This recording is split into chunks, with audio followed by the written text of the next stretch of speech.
excited to be sharing with you today because I know I haven't talked to you in a while and shared where I'm at. So I don't know if this is more a blog. This will help you though, hopefully. On my last video, I talked about unplugging and you're like, hello, completely unplugged? Where did you go? I was going to come back, but life has been very busy, you would think, during a pandemic. How could you be busy? But I have been very busy. I'll just talk about where I'm at in terms of the unplug and how that affected me. So if you want to check my video, the last one on unplug, I made the intention to, just that, unplug from the internet and take a break from media. Did I take a full break? No, but at first I found it very beneficial. I got to the point where I really looked at my room, like my bedroom, and completely changed it. For those who don't know, I was in the process of doing that. It is now done. It is now done. It took about a month and a half to fully change. And the funny thing is, the thing I love that I changed the most about it is not what I added, although there is one chair I switched out, that was nice, but is what I removed. How I realized when I took literally everything out of your room, when you remove everything from your room, like everything, I don't know for those who have moved, it makes you really look at like the attachment we have with things. It's not that it's good or bad. Enjoy life. So that's what I have done. What have I learned about unplugging? That I have continued the journey. It's continuing to happen. Is set yourself some goals of how you're going to make that happen. Because I don't know about you, but I get tired of hearing the media messages all the time, online too. This is how our life is supposed to be, and this is the pandemic, and this is where you wear a mask, and this is not, and this is not telling you that this is good or bad. Video about the virus is not going there, although I could. I noticed that while I was good for a while, I still kept coming back to getting sucked into the internet and being on it and just mindlessly scrolling and mindlessly being on stuff, and that's totally okay. But during this pandemic, being stuck to a screen, it's important to get outside, go for a walk. I know there are people like in California where it's hard, you may say, but for your own sanity, wear a mask, put 2 on if you feel that will protect you. Go for a 10-minute walk, do something, or walk at home or do some exercise, but you need to get out. This is not normal, this is not healthy, and I have a feeling you'll probably be fine. Just my feeling.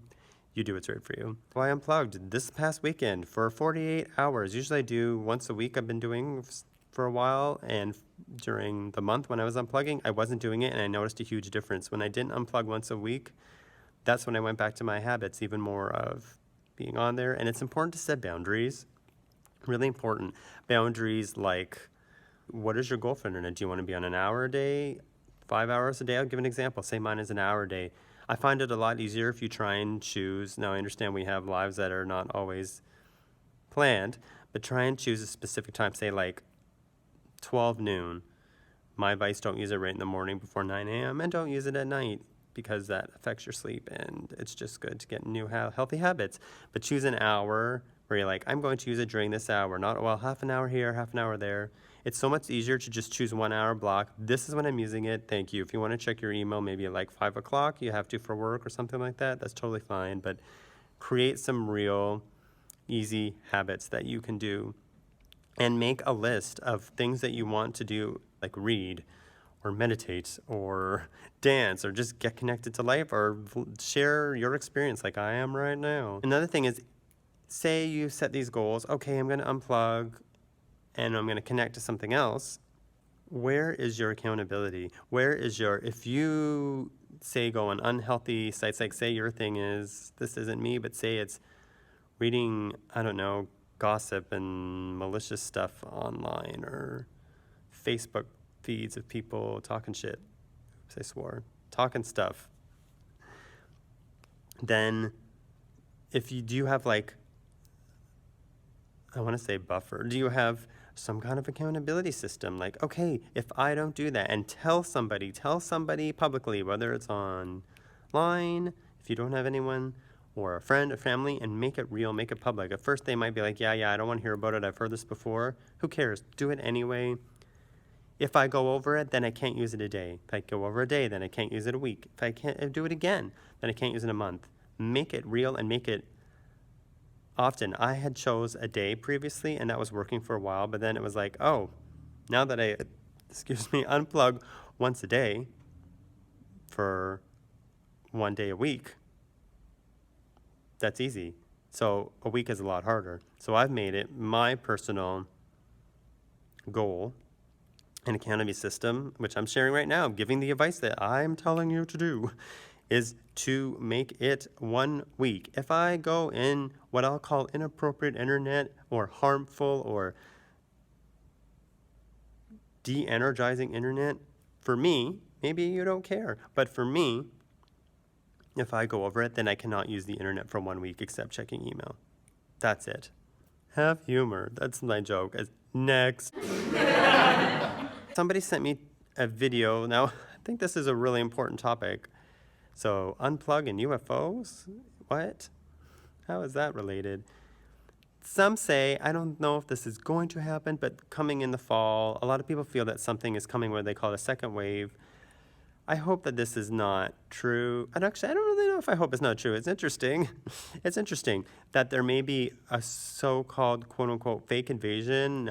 Before you're going, what? Fake invasion? Okay, I'm out of here. Hear me out. At first, I was kind of like, well, I don't know about that. It has technically been done before when they call the War of the Worlds thing in the, was it the 30s? You can look into that. That was not really the same thing. But again, I said in my video, didn't I say it, or at least on my Facebook page, that's why check it out, join the conversation, I share uplifting stuff all the time, is a few months ago, was it in April, that the Pentagon released information saying that, yes, they confirmed that there was a Navy account. This is old news, but still, it's very telling that they came out saying that the Navy accounts of UFOs, video footage they had was real. Pretty big.